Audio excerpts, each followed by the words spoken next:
شروع اللہ کے نام سے جو بڑا مہربان نہایت رحم والا ہے۔ لوگوں کا حساب اعمال کا وقت نزدیک آ پہنچا ہے اور وہ غفلت میں پڑے اس سے منہ پھیر رہے ہیں۔ ان کے پاس کوئی نئی نصیحت ان کے پروردگار کی طرف سے نہیں آتی مگر وہ اسے کھیلتے ہوئے سنتے ہیں۔ ان کے دل غفلت میں پڑے ہوئے ہیں اور ظالم لوگ آپس میں چپکے چپکے باتیں کرتے ہیں کہ یہ شخص کچھ بھی نہیں مگر تمہارے جیسا آدمی ہے، تو تم آنکھوں دیکھتے جادو کی لپیٹ میں کیوں آتے ہو؟ پیغمبر صلی اللہ علیہ وآلہ وسلم نے کہا کہ جو بات آسمان اور زمین میں کہی جاتی ہے میرا پروردگار اسے جانتا ہے اور وہ سننے والا اور جاننے والا ہے۔ بلکہ ظالم کہنے لگے کہ یہ قرآن پریشان باتیں ہیں جو خواب میں دیکھ لی ہیں۔ نہیں، بلکہ اس نے اس کو اپنی طرف سے بنا لیا ہے۔ نہیں، بلکہ یہ شعر ہے جو اس شاعر کا نتیجہ تباہ ہے۔ تو جیسے پہلے پیغمبر نشانیاں دے کر بھیجے گئے تھے اسی طرح یہ بھی ہمارے پاس کوئی نشانی لائے۔ ان سے پہلے جن بستیوں کو ہم نے ہلاک کیا وہ ایمان نہیں لاتی تھیں، تو کیا یہ ایمان لے آئیں گے؟ اور ہم نے تم سے پہلے مرد ہی پیغمبر بنا کر بھیجے جن کی طرف ہم وحی بھیجتے تھے۔ اگر تم نہیں جانتے تو جو یاد رکھتے ہیں ان سے پوچھ لو۔ اور ہم نے ان کے ایسے جسم نہیں بنائے تھے کہ کھانا نہ کھائیں اور نہ وہ ہمیشہ رہنے والے تھے۔ پھر ہم نے ان کے بارے میں اپنا وعدہ سچا کر دیا تو ان کو اور جس کو چاہا نجات دی اور حد سے نکل جانے والوں کو ہلاک کر دیا۔ ہم نے تمہاری طرف ایسی کتاب نازل کی ہے جس میں تمہارا تذکرہ ہے، کیا تم نہیں سمجھتے؟ اور ہم نے بہت سی بستیوں کو جو ستمگار تھیں ہلاک کر مارا اور ان کے بعد اور لوگ پیدا کر دیے۔ جب انہوں نے ہمارے مقدمہ عذاب کو دیکھا تو لگے اس سے بھاگنے۔ مت بھاگو، اور جن نعمتوں میں تم عیش و آسائش کرتے تھے ان کی اور اپنے گھروں کی طرف لوٹ جاؤ، شاید تم سے اس بارے میں دریافت کیا جائے۔ کہنے لگے ہائے شامت، بے شک ہم ظالم تھے۔ تو وہ ہمیشہ اسی طرح پکارتے رہے یہاں تک کہ ہم نے ان کو کھیتی کی طرح کاٹ کر اور آگ کی طرح بجھا کر ڈھیر کر دیا۔ اور ہم نے آسمان اور زمین کو اور جو مخلوقات ان دونوں کے درمیان ہے اس کو لہو لعاب کے لیے پیدا نہیں کیا۔ اگر ہم چاہتے کہ کھیل کی چیزیں یعنی زن و فرزند بنائیں تو اگر ہم کو کرنا ہی ہوتا تو ہم اپنے پاس سے بنا لیتے۔ نہیں، بلکہ ہم سچ کو جھوٹ پر کھینچ مارتے ہیں تو وہ اس کا سر توڑ دیتا ہے اور جھوٹ اسی وقت نابود ہو جاتا ہے، اور جو باتیں تم بناتے ہو ان سے تمہاری ہی خرابی ہے۔ اور جو لوگ آسمانوں میں اور جو زمین میں ہیں سب اسی کے مملوک اور اسی کا مال ہیں، اور جو فرشتے اس کے پاس ہیں وہ اس کی عبادت سے نہ کنیاتے ہیں اور نہ اکتاتے ہیں۔ رات دن اس کی تسبیح کرتے رہتے ہیں، نہ تھکتے ہیں نہ تھمتے ہیں۔ بھلا لوگوں نے جو زمین کی چیزوں سے بعض کو معبود بنا لیا ہے تو کیا وہ ان کو مرنے کے بعد اٹھا کھڑا کریں گے؟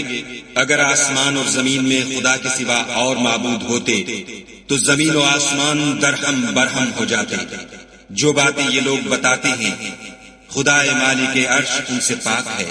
وہ جو کام کرتا ہے اس کی پرسش نہیں ہوگی، اور جو کام یہ لوگ کرتے ہیں اس کی ان سے پرسش ہوگی۔ کیا لوگوں نے خدا کو چھوڑ کر اور معبود بنا لیے ہیں؟ کہہ دو کہ اس بات پر اپنی دلیل پیش کرو۔ یہ میری اور میرے ساتھ والوں کی کتاب بھی ہے، اور جو مجھ سے پہلے پیغمبر ہوئے ہیں ان کی کتابیں بھی ہیں، بلکہ بات یہ ہے کہ ان میں اکثر حق بات کو نہیں جانتے اور اس لیے اس سے منہ پھیر دیتے ہیں۔ اور جو پیغمبر ہم نے تم سے پہلے بھیجے ان کی طرف یہی وحی بھیجی کہ میرے سوا کوئی معبود نہیں، تو میری ہی عبادت کرو۔ اور کہتے ہیں کہ خدا بیٹا رکھتا ہے، وہ پاک ہے، اس کے نہ بیٹا ہے نہ بیٹی، بلکہ جن کو یہ لوگ اس کے بیٹے بیٹیاں سمجھتے ہیں وہ اس کے عزت والے بندے ہیں۔ اس کے آگے بڑھ کر بول نہیں سکتے اور اس کے حکم پر عمل کرتے ہیں۔ جو کچھ ان کے آگے ہو چکا ہے اور جو پیچھے ہوگا وہ سب سے واقف ہے، اور وہ اس کے پاس کسی کی سفارش نہیں کر سکتے مگر اس شخص کی جس سے خدا خوش ہو، اور وہ اس کی ہیبت سے ڈرتے رہتے ہیں۔ اور جو شخص ان میں سے یہ کہے کہ خدا کے سوا میں معبود ہوں تو اسے ہم دوزخ کی سزا دیں گے، اور ظالموں کو ہم ایسی ہی سزا دیا کرتے ہیں۔ کیا کافروں نے نہیں دیکھا کہ آسمان اور زمین دونوں ملے ہوئے تھے تو ہم نے جدا جدا کر دیا، اور تمام جاندار چیزیں ہم نے پانی سے بنائیں، پھر یہ لوگ ایمان کیوں نہیں لاتے؟ اور ہم نے زمین میں پہاڑ بنائے تاکہ لوگوں کے بوجھ سے ہلنے اور جھکنے نہ لگے، اور اس میں کشادہ رستے بنائے تاکہ لوگ ان پر چلیں، اور آسمان کو محفوظ چھت بنایا، اس پر بھی وہ ہماری نشانیوں سے منہ پھیر رہے ہیں۔ اور وہی تو ہے جس نے رات اور دن اور سورج اور چاند کو بنایا۔ یہ سب یعنی سورج اور چاند اور ستارے آسمان میں اس طرح چلتے ہیں گویا تیر رہے ہیں۔ اور اے پیغمبر صلی اللہ علیہ وآلہ وسلم، ہم نے تم سے پہلے کسی آدمی کو بقائے دوام نہیں بخشا، بھلا اگر تم مر جاؤ تو کیا یہ لوگ ہمیشہ رہیں گے؟ ہر متنفس کو موت کا مزہ چکھنا ہے، اور ہم تم لوگوں کو سختی اور آسودگی میں آزمائش کے طور پر مبتلا کرتے ہیں، اور تم ہماری طرف ہی لوٹ کر آؤ گے۔ اور جب کافر تم کو دیکھتے ہیں تو تم سے استہزاء کرتے ہیں کہ کیا یہی شخص ہے جو تمہارے معبودوں کا ذکر برائی سے کیا کرتا ہے، حالانکہ وہ خود رحمان کے نام سے منکر ہے۔ انسان کچھ ایسا جلد باز ہے کہ گویا جلد بازی ہی سے بنایا گیا ہے۔ میں تم لوگوں کو ان قریب اپنی نشانیاں دکھاؤں گا تو تم جلدی نہ کرو۔ اور کہتے ہیں کہ اگر تم سچے ہو تو جس عذاب کی یہ وعید ہے وہ کب آئے گا؟ اے کاش کافر اس وقت کو جانے جب وہ اپنے منہوں پر سے دوزخ کی آگ کو روک نہ سکیں گے، اور نہ اپنی پیٹھوں پر سے، اور نہ ان کا کوئی مددگار ہوگا، بلکہ قیامت ان پر ناگہاں آ واقع ہوگی اور ان کے ہوش کھو دے گی۔ پھر نہ تو وہ اس کو ہٹا سکیں گے اور نہ ان کو مہلت دی جائے گی۔ اور تم سے پہلے بھی پیغمبروں کے ساتھ استہزاء ہوتا رہا ہے، تو جو لوگ ان میں سے تمسخر کیا کرتے تھے ان کو اسی عذاب نے جس کی ہنسی اڑاتے تھے آ گھیرا۔ کہو کہ رات اور دن میں خدا سے تمہاری کون حفاظت کر سکتا ہے؟ بات یہ ہے کہ یہ اپنے پروردگار کی یاد سے منہ پھیرے ہوئے ہیں۔ کیا ہمارے سوا ان کے اور معبود ہیں کہ ان کو مصائب سے بچا سکیں؟ وہ آپ اپنی مدد تو کر ہی نہیں سکیں گے، اور نہ ہم سے پناہ ہی دیے جائیں گے، بلکہ ہم ان لوگوں کو اور ان کے باپ دادا کو متمتع کرتے رہے یہاں تک کہ اسی حالت میں ان کی عمریں بسر ہو گئیں۔ کیا یہ نہیں دیکھتے کہ ہم زمین کو اس کے کناروں سے گھٹاتے چلے آتے ہیں؟ تو کیا یہ لوگ غلبہ پانے والے ہیں؟ کہہ دو کہ میں تم کو حکم خدا کے مطابق نصیحت کرتا ہوں، اور بہروں کو جب نصیحت کی جائے تو وہ پکار کو سنتے ہی نہیں، اور اگر ان کو تمہارے پروردگار کا تھوڑا سا عذاب بھی پہنچے تو کہنے لگیں کہ ہائے کم بختی، ہم بے شک گناہگار تھے، اور ہم قیامت کے دن انصاف کی ترازو کھڑی کریں گے تو کسی شخص کی ذرا بھی حق تلفی نہ کی جائے گی، اور اگر رائی کے دانے کے برابر بھی کسی کا عمل ہوگا تو ہم اس کو لاموجود کریں گے، اور ہم حساب کرنے کو کافی ہیں۔ اور ہم نے موسیٰ اور ہارون کو ہدایت اور گمراہی میں فرق کر دینے والی اور سرتاپا روشنی اور نصیحت کی کتاب عطا کی، یعنی پرہیزگاروں کے لیے جو بن دیکھے اپنے پروردگار سے ڈرتے ہیں اور قیامت کا بھی خوف رکھتے ہیں۔ اور یہ مبارک نصیحت ہے جسے ہم نے نازل فرمایا ہے، تو کیا تم اس سے انکار کرتے ہو؟ اور ہم نے ابراہیم کو پہلے ہی سے ہدایت دی تھی، اور ہم ان کے حال سے واقف تھے جب انہوں نے اپنے باپ اور اپنی قوم کے لوگوں سے کہا کہ یہ کیا مورتیں ہیں جن کی پرستش پر تم معتکف و قائم ہو؟ وہ کہنے لگے کہ ہم نے اپنے باپ دادا کو ان کی پرستش کرتے دیکھا ہے۔ ابراہیم نے کہا کہ تم بھی گمراہ ہو اور تمہارے باپ دادا بھی صریح گمراہی میں پڑے رہے۔ وہ بولے کیا تم ہمارے پاس واقعی حق لائے ہو یا ہم سے کھیل کی باتیں کرتے ہو؟ ابراہیم نے کہا نہیں، بلکہ تمہارا پروردگار آسمانوں اور زمین کا پروردگار ہے جس نے ان کو پیدا کیا ہے، اور میں اس بات کا گواہ اور اسی کا قائل ہوں۔ اور خدا کی قسم جب تم پیٹھ پھیر کر چلے جاؤ گے تو میں تمہارے بتوں سے ایک چال چلوں گا، پھر ان کو توڑ کر ریزہ ریزہ کر دیا، مگر ایک بڑے بت کو نہ توڑا تاکہ وہ اس کی طرف رجوع کریں۔ کہنے لگے کہ ہمارے معبودوں کے ساتھ یہ معاملہ کس نے کیا؟ وہ تو کوئی ظالم ہے۔ لوگوں نے کہا کہ ہم نے ایک جوان کو ان کا ذکر کرتے ہوئے سنا ہے، اسے ابراہیم کہتے ہیں۔ وہ بولے کہ اسے لوگوں کے سامنے لاؤ تاکہ وہ گواہ رہیں۔ جب ابراہیم آئے تو بت پرستوں نے کہا کہ ابراہیم بھلا یہ کام ہمارے معبودوں کے ساتھ تو نے کیا ہے؟ ابراہیم نے کہا بلکہ یہ ان کے ان بڑے بت نے کیا ہوگا، اگر یہ بولتے ہوں تو ان سے پوچھ لو۔ انہوں نے اپنے دل میں غور کیا تو آپس میں کہنے لگے بے شک تم ہی بے انصاف ہو۔ پھر شرمندہ ہو کر سر نیچا کر لیا اس پر بھی ابراہیم سے کہنے لگے کہ تم جانتے ہو یہ بولتے نہیں۔ ابراہیم نے کہا کہ پھر تم خدا کو چھوڑ کر کیوں ایسی چیزوں کو پوچھتے ہو جو نہ تمہیں کچھ فائدہ دے سکیں اور نہ نقصان پہنچا سکیں۔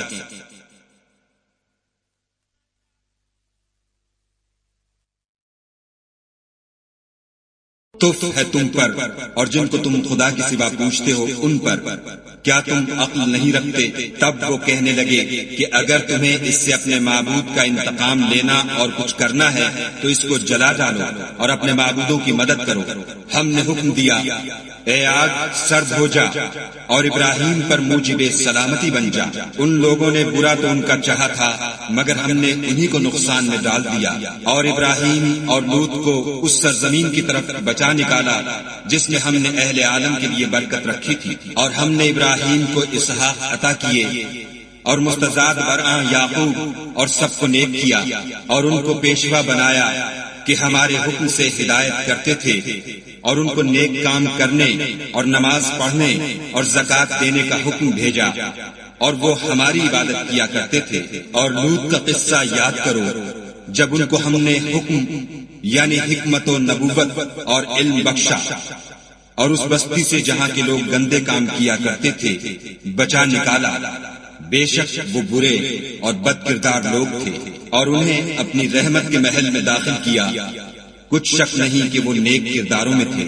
اور نوح کا قصہ بھی یاد کرو جب اس سے پیشتر انہوں نے ہمیں پکارا تو ہم نے ان کی دعا قبول فرمائی، اور ان کو اور ان کے ساتھیوں کو بڑی گھبراہٹ سے نجات دی، اور جو لوگ ہماری آیتوں کی تکذیب کرتے تھے ان پر نصرت بخشی، وہ بے شک برے لوگ تھے، سو ہم نے ان سب کو غرق کر دیا۔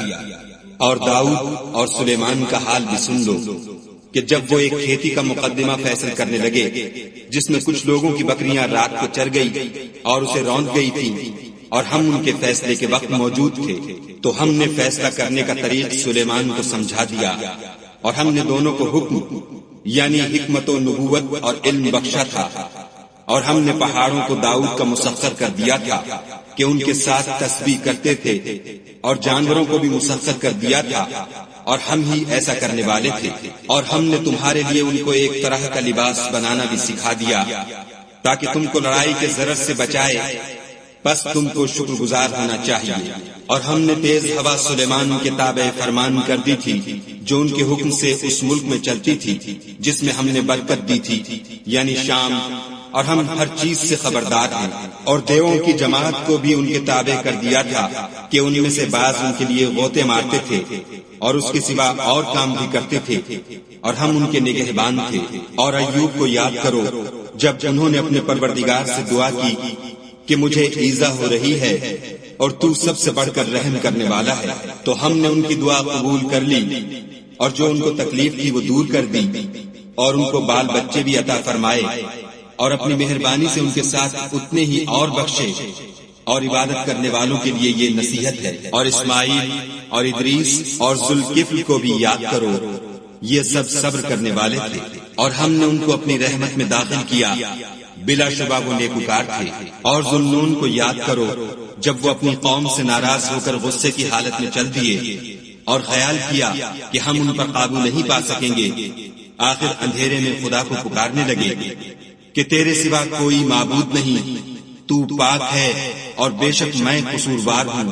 تو ہم نے ان کی دعا قبول کر لی اور ان کو غم سے نجات بخشی، اور ایمان والوں کو ہم اسی طرح نجات دیا کرتے ہیں۔ اور زکریا کو یاد کرو جب انہوں نے اپنے پروردگار کو پکارا کہ پروردگار مجھے اکیلا نہ چھوڑ اور تو سب سے بہتر وارث ہے، تو ہم نے ان کی پکار سن لی اور ان کو یحییٰ بخشے اور ان کی بیوی کو اولاد کے قابل بنا دیا۔ یہ لوگ لپک لپک کر نیکیاں کرتے اور ہمیں امید اور خوف سے پکارتے اور ہمارے آگے عاجزی کیا کرتے تھے۔ اور ان مریم کو بھی یاد کرو جنہوں نے اپنی عفت کو محفوظ رکھا، تو ہم نے ان میں اپنی روح پھونک دی اور ان کو اور ان کے بیٹے کو اہل عالم کے لیے نشانی بنا دیا۔ یہ تمہاری جماعت ایک ہی جماعت ہے اور میں تمہارا پروردگار ہوں، تو میری ہی عبادت کیا کرو۔ اور یہ لوگ اپنے معاملے میں باہم متفرق ہو گئے، مگر سب ہماری طرف رجوع کرنے والے ہیں۔ جو نیک کام کرے گا اور مومن بھی ہوگا تو اس کی کوشش رائے گاں نہ جائے گی، اور ہم اس کے لیے ثواب اعمال لکھ رہے ہیں، اور جس بستی والوں کو ہم نے ہلاک کر دیا محال ہے کہ رجوع کریں، وہ رجوع نہیں کریں گے یہاں تک کہ یاجوج اور ماجوج کھول دیے جائیں اور وہ ہر بلندی سے دوڑ رہے ہوں، اور قیامت کا سچا وعدہ قریب آ جائے تو ناگاہ کافروں کی آنکھیں کھلی کی کھلی رہ جائیں اور کہنے لگیں کہ ہائے شامت، ہم اس حال سے غفلت میں رہے بلکہ ہم اپنے حق میں ظالم تھے۔ کافروں، اس روز تم اور جن کی تم خدا کے سوا عبادت کرتے ہو دوزخ کا ایندھن ہوں گے اور تم سب اس میں داخل ہو کر رہو گے۔ اگر یہ لوگ در حقیقت معبود ہوتے تو اس میں داخل نہ ہوتے، سب اس میں ہمیشہ جلتے رہیں گے، وہاں ان کو چلانا ہوگا اور اس میں کچھ نہ سن سکیں گے۔ جن لوگوں کے لیے ہماری طرف سے پہلے بھلائی مقرر ہو چکی ہے وہ اس سے دور رکھے جائیں گے، یہاں تک کہ اس کی آواز بھی تو نہیں سنیں گے، اور جو کچھ ان کا جی چاہے گا اس میں، یعنی ہر طرح کے عیش اور لطف میں ہمیشہ رہیں گے۔ ان کو اس دن کا بڑا بھاری خوف غمگین نہیں کرے گا، اور فرشتے ان کو لینے آئیں گے اور کہیں گے کہ یہی وہ دن ہے جس کا تم سے وعدہ کیا جاتا تھا، جس دن ہم آسمان کو اس طرح لپیٹ لیں گے جیسے خطوں کا تومار لپیٹ لیتے ہیں۔ جس طرح ہم نے کائنات کو پہلے پیدا کیا تھا اسی طرح دوبارہ پیدا کر دیں گے۔ یہ وعدہ ہے جس کا پورا کرنا لازم ہے، ہم ایسا ضرور کرنے والے ہیں۔ اور ہم نے نصیحت کی کتاب یعنی تورات کے بعد زبور میں لکھ دیا تھا کہ میرے نیکوکار بندے ملک کے وارث ہوں گے۔ عبادت کرنے والے لوگوں کے لیے اس میں خدا کے حکموں کی تبلیغ ہے، اور اے محمد صلی اللہ علیہ وآلہ وسلم، ہم نے تم کو تمام جہان کے لیے رحمت بنا کر بھیجا ہے۔ کہہ دو کہ مجھ پر خدا کی طرف سے یہ وحی آتی ہے کہ تم سب کا معبود خدائے واحد ہے، تو تم کو چاہیے کہ فرما بردار ہو جاؤ۔ اگر یہ لوگ منہ پھیرے تو کہہ دو کہ میں نے تم سب کو یکساں احکام الہی سے آگاہ کر دیا ہے، اور مجھ کو معلوم نہیں کہ جس چیز کا تم سے وعدہ کیا جاتا ہے وہ ان قریب آنے والی ہے یا اس کا وقت دور ہے۔ جو بات پکار کر کی جائے وہ اسے بھی جانتا ہے، اور جو تم پوشیدہ کرتے ہو اس سے بھی واقف ہے۔ اور میں نہیں جانتا، شاید وہ تمہارے لیے آزمائش ہو اور ایک مدت تک تم اس سے فائدہ اٹھاتے رہو۔ پیغمبر صلی اللہ علیہ وآلہ وسلم نے کہا کہ اے میرے پروردگار، حق کے ساتھ فیصلہ کر دے، اور ہمارا پروردگار بڑا مہربان ہے، اسی سے ان باتوں میں جو تم بیان کرتے ہو مدد مانگی جاتی ہے۔